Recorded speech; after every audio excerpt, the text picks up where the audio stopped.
자, 오늘은 두 권의 책을 이야기 나눕시다. 첫 번째는 제가 먼저 위기의 10대, 기회의 10대, 폴 트립이 쓴 책입니다. 여보가 하는 거는? 저는 완벽한 부모는 없다. 폴 트립이 쓴 책입니다. 네. 제가 먼저 위기의 10대, 기회의 10대 1장 내용을 이야기하고 느낀 점을 말해 보겠습니다.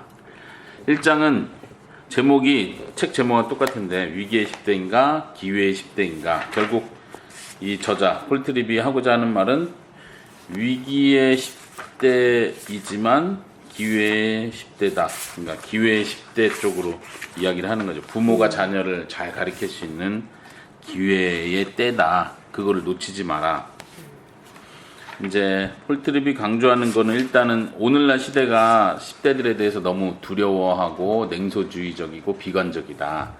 그런 태도를 버리고 하나님이 주신 기회로 생각해야 된다. 특별히 이제 크리스찬 부모들에게 쓴 거기 때문에 크리스찬 부모들이 그냥 이때만 잘 넘기면 되겠지 이렇게 생각하는 부모들이 많고 포기하는 부모들이 많은데 그러지 말고 이게 진짜 기회다. 이제 저도 개인적으로 제일 와닿았던 강조점은 이걸 기회로 삼아야 된다. 이제 저도 에스더나 은총이도 이제 10대의 기질을 보이는데 여기서 보면 10살에서 12살도 초기 10대 이렇게 표현하는데 우리 은총이도 초기 10대에 속하는데 이제 나도 짜증이 나고 그럴 때는 애들한테 함부로 그냥 막 하고 빨리 그냥 어떤 문제를 무마시키죠. 조용히 안 해? 뭐 이렇게 싸우지 마 이렇게 끝내버리는데 여기서 책에서 하는 말은 그 모든 매 일상의 순간들을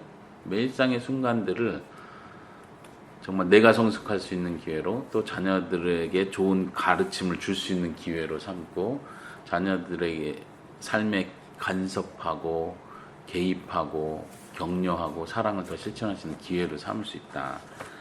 그러면서 어떤 그 부모로서의 사명, 예를 들면 이제 하나님의 도구로 쓰임 받아야 된다 이런 표현들 계속 도전이 됐던 것 같아요. 우리가 하나님의 도구로 쓰임 받아야 되고 또 부모는 부모 입장에서 계속 성숙할 수 있는 기회다. 성숙해야 하는 기회다. 또 앞부분에서도 부모 입장에서는 계속 내 속에 있는 문제들이 드러나는 거에 대해서 거북함이 생기고 그것이 자녀의 문제인 것처럼 얘기를 하고 자기 부모의 자신의 죄는 고백하지 않는 태도로 갔는데 그거를 깨우쳐야 된다. 부모의 죄 본성 때문에 그게 힘들게 느껴지고 어려운 문제들이 더 커진다. 이런 이야기를 했는데 그것도 되게 공감이 되고 동의가 됐습니다. 또 이제 두 군데에서 36페이지 여기 보면은 뭐 성경적인 권위에 대해서 진리에 대해서 열매 맺음 뭐 진리와 거짓에 대한 것, 지혜에 대한 것, 성경적인 이런 가르침들, 죄의 고백, 회개, 용서 이런 주제들을 가르칠 수 있는 기회가 된다. 이런 표현들. 그래서 여보와 내가 우리 아이들을, 특별히 에스더 은총이를 10대 아이들을 가르치면서 양육하면서 일단은 좀 마음의 여유를 가져야겠다. 이런 생각 제일 먼저 했고 그래서 진짜 말 그대로 기회로 아이들이 서로 싸우고 있을 때 그냥 띄어내는 게 목표가 아니라 이때 한마디라도 더 하나님의 사랑을 얘기해주고 성경적 진리들을 삶에 적용할 수 있는 기회로 만들어줘야겠다.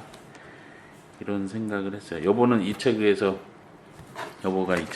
읽었을 때 느낀 점 뭐였어요? 먼저는 부모가 많이 그 가치관의 전환과 변화가 되어야지 아이에게 아이에게 성숙도가 나간다는 거죠. 그러니까 아이의 하는 반응들을 부모도 같이 흥분해서 같이 격하게 반응하는 것이 아니라 부모가 좀 한 템포 기다려주고 또 그 준비되어졌을 때에 아이에게 향한 그리스도의 참된 복음을 접목시켜서 적용시켜서 그들의 삶 속에서 접근할 수 있다라는 거죠. 근데 이제 복음 따로 삶 따로가 아니라 그러한 위기 속에서 복음이 하는 역할을 부모가 잘 감당해낸다면 그 아이들에게 복음적으로 키울 수 있다는 건데 일단은 제가 느끼기는 뭘 느꼈냐면은 내가 정말 복음화 되어 있는가 그 고민을 하게 됐어요.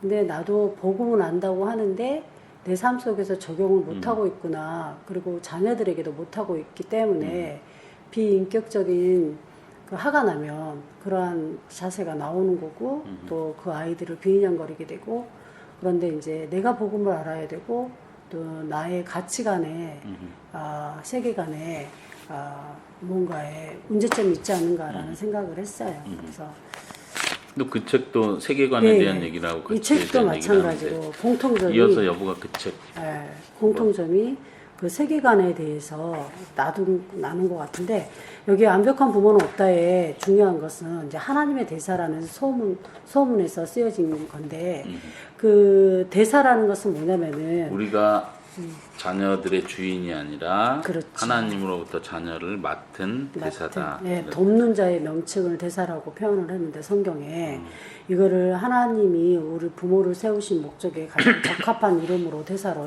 여기에서는 설명을 하고 있더라고요.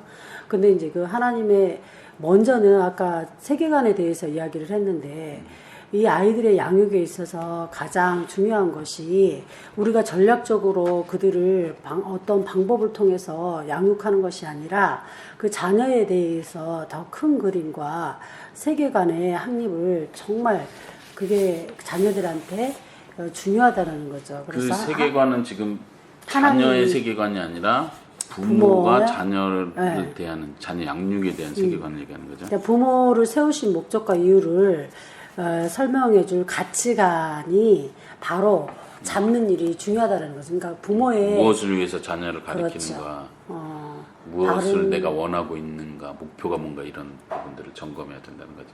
그래서 크리스천 부모들이 그 양육 태도 중에 가장 문제점이 예수 그리스도의 복음에 기초하지 않는 가치관으로 시작되기 때문에 문제가 된다라는 거죠. 그래서 여기 생각할 기회가 많았던 것 같아요. 우리가 부모라고 어른이 됐다는 이유로 아이들에게 무조건 가르치려고만 하는데 우리 또한 미숙하다라는 거죠. 그래서 우리가 그 가르침을 받아야 되는데 그 가르침이 어디 사회적인 통념에서 나오는 게 아니라 하나님께로부터 온다라는 거죠. 그래서 우리가 끊임없이 하나님의 은혜를 갈망하고 하나님께 도움을 구해야 된다는 거. 이게 굉장히 도움이 됐던 것 같고 또 아니, 여기 그 책은 보니까 이제 시작 서론에서도 보니까 전반적인 자녀 양육에 대한 철학 이런 걸 다루는 것 같아요. 네, 철학을 어떤 구체적인 팁보다도 근데 이 책이 참 마음에 든다라는 생각이 들었고, 그러니까 큰 그림을 먼저 잡아주고 복음에 기초한 양육 철학이 있어야 되고 그걸 먼저 잡고 난 다음에 이야기를 한 것 같아요. 그래서 근데 이제 한국어 제목은 완벽한 부모는 없다 그러는데 사실 영어 제목 그대로 그냥 옮겼으면 어떨까 하는 생각이 드는데 영어 제목은 페어런팅 자녀 양육 부모로서의 자녀 양육 그리고 14가지 복음적 원리 당신의 당신의 가정을 급진적으로 변화시킬 수 있는 14가지 원리 이렇게. 근데 그 제목을 그대로 번역해도 좋았을 뻔했는데 완벽한 부모는 없다 이거하고 좀 매치가 안 맞는 좀 느낌이 있어요. 제목에서 좀 그런 것 같아요. 그래서 우리가 아이들을 양육하는 법에 있어서 내가 정말 아이들의 주인이 되는 거냐 아니면은 대사로서의 양육을 하는 거냐 이거를 굉장히 두 관점에서 그 비교하면서 설명을 하는 게 참 와닿았던 것 같아요. 그래서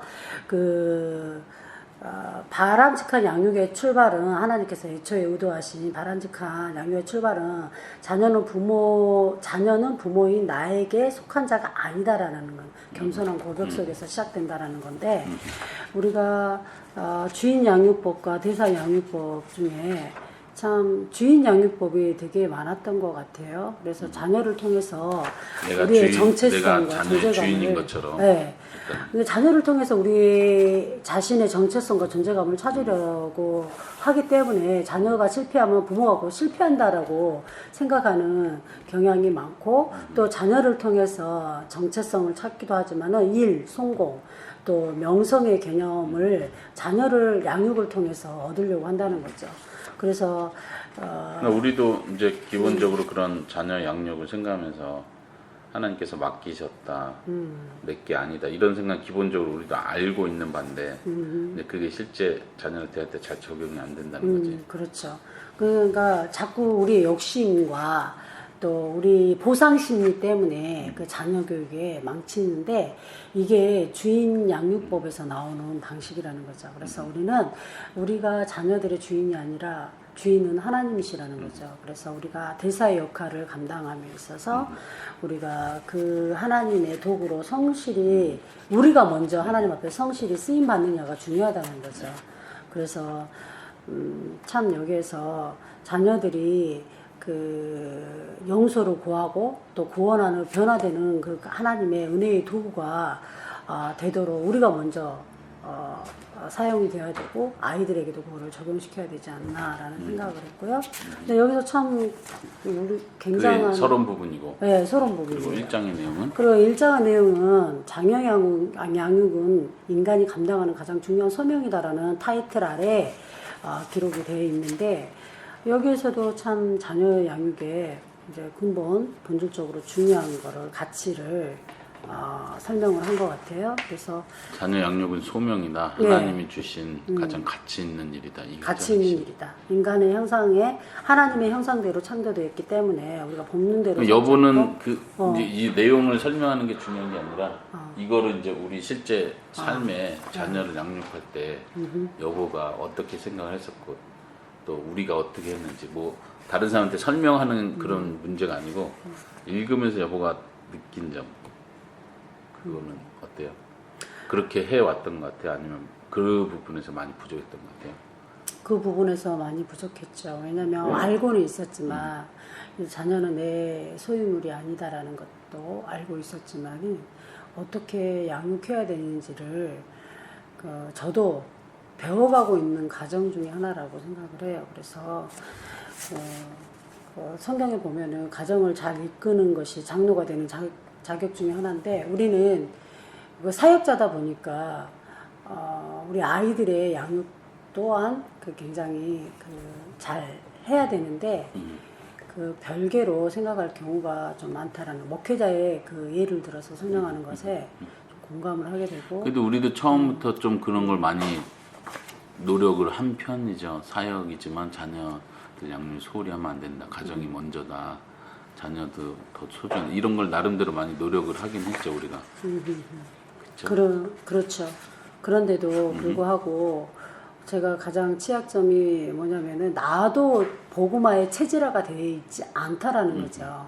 그러니까 경건에 우리가 하나님이 우리에게 인간에게 가장 중요한 사명인 양육의 진정한 의미가 거룩함이라 그랬는데 내가 우리 자녀들에게 거룩함을 나타내기보다는 정말 인간의 그 죄스러운 모습을 너무 많이 보였기 때문에 그거에서부터가 조금 알고는 있지만 실천을 못했던 것 같고 또 자녀 양육에서 하나님을 알고 그분께 순종하도록 하는 게 우리 자녀 양육의 엄청난 역할인데 부모의 역할인데 나 또한 하나님을 사랑한다고 하고 순종한다고 했지만은 내가 순종하지 못한 모습들이 너무 많기에 우리 아이들한테 먼저 본을 보이지 못한 거 그것이 저한테 굉장히 찔리는 일이었던 것 같고 그리고 이제 그렇다면 우리 아이들에게 어떻게 자녀 양육을 소명으로 잘 감당할 것인가 그 생각에 이것도 마지막 챕터에 글에 하나님의 은혜가 전적으로 필요함을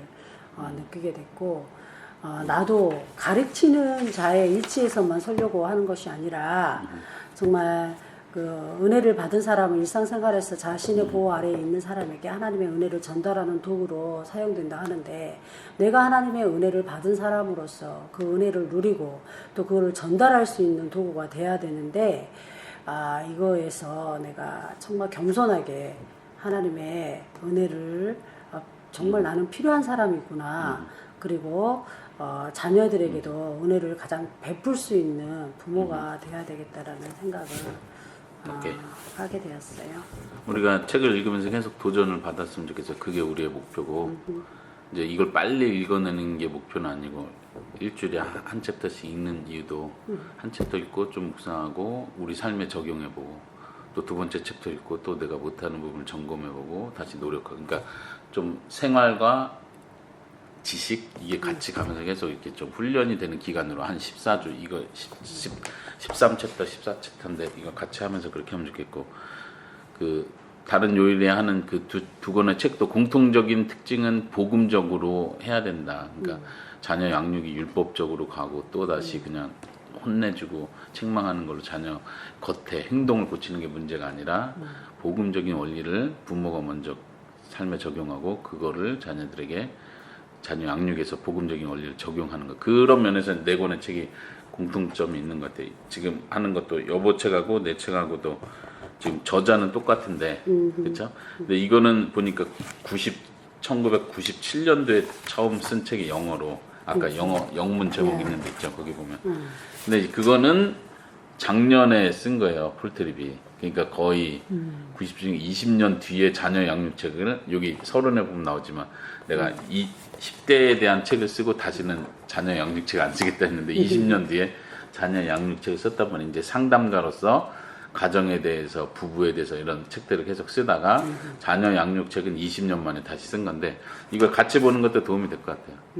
처음 지금 보니까 그 처음 원리는 이 책에서도 그대로 나오는 것 같아요. 여기도 30페이지에 보면은 부모로서 자녀들을 양육하는 일은 내게 그 어떤 다른 일보다도 가장 중요한 일이다. 이렇게 말할 수 있어야 된다. 이건데 이 챕터 처음에서 말한 것처럼 가장 가치 있는 소명이다.